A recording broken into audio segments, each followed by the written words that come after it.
तो जब हमने किया दामाद लोग आए लोग तब फूल से तो स्वागत होखेला, लेकिन और एगो गीत गवा के गारी गीत जरा कहल जाला मंगल गीत। देखिए बड़ी हाई फाई में हमनी के जीजा जी ही लगी है, अब तो जीजा बन गई बैठल में तो कहे के बा कि कोटावा पे हीराला से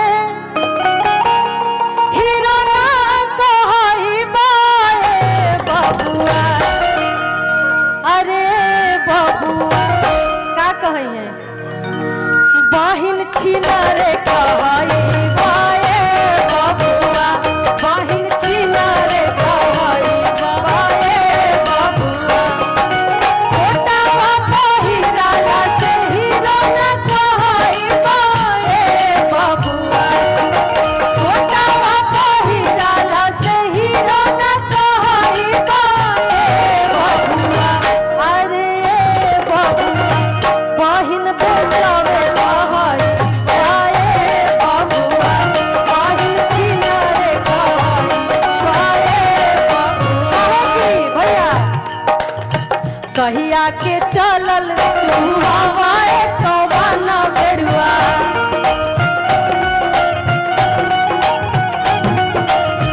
कहिया के चलल तू हवाए समाधि बेड़ुआ, तहरा घरावा में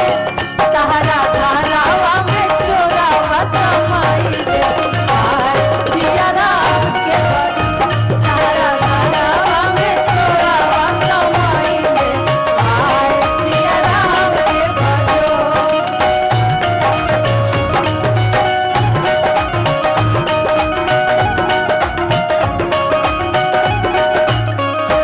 देखिए अभी देखा तनी जीजा जी बहुत एंजॉय करते हुए ताली बजाओ तनी, तालियां बजावाला से हीरो ना कहई बाए बबुआ, तालियां बजावाला से हीरो ना कहई बाए बबुआ, अरे बबुआ। देखी ताली बजावाला के हमनी यहाँ का कह जाला, तू ताही जड़े कहई बाए बबुआ, तू ताही जड़े कहई बाए बबुआ। हेलो हेलो डेकोरेशन वाले, ये जो स्टेज बना है इसमें जो सेकंड फ्लोर है थोड़ा सा आके आप चेक कर लीजिए, धुआं निकल रहा है, शायद कोई इलेक्ट्रॉनिक इसमें तार में कोई दिक्कत है। आप आके यथाशीघ्र हमारी जो लाइट वाले या डेकोरेशन वाले हैं भाई साहब, आप आके जरा इसको यथाशीघ्र देखें, क्योंकि धीरे धीरे इसमें धुआं निकल रहा है, कोई तकनीकी फॉल्ट है। आप अविलंब आइए मंच पे। चलिए चलिए बाबू आप चलिए।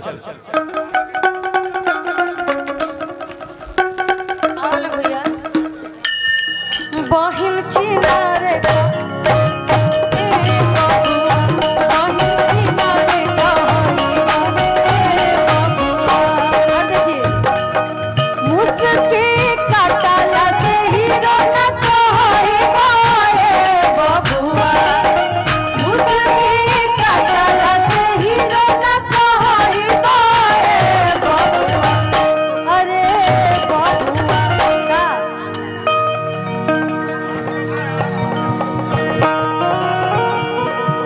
पहले आके इज्जत देख लीजिए।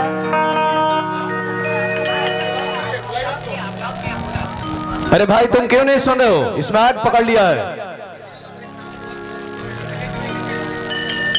इतना ऊंचा सीढ़ी है तो जल्दी लेके आइए जल्दी। डेकोरेशन वाले कहां हो?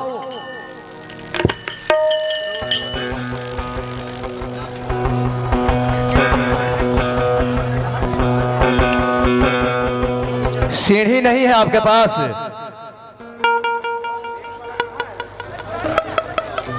टेंट एंड डेकोरेशन भाई कहां हो, जल्दी आओ यार।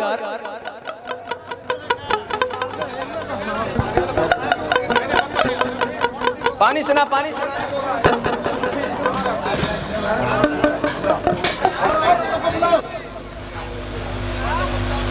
आज कलकत्ता से मिले हैं। कहाँ से है? पहले हमरा गुरुबा बा इनको बारे में कुछ कहिए। अरे वो एक सवा का लगा रहा है सामा वो जो ताराबा जाते हैं, पूर्ववा जाते हैं। और ये दुगो दिशा छोड़ले बन जाता लोग का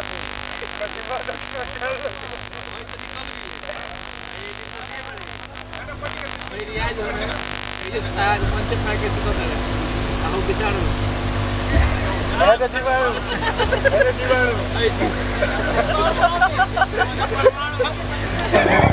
अब बाकी कीटाणु देख पूजा हो खुद गया हो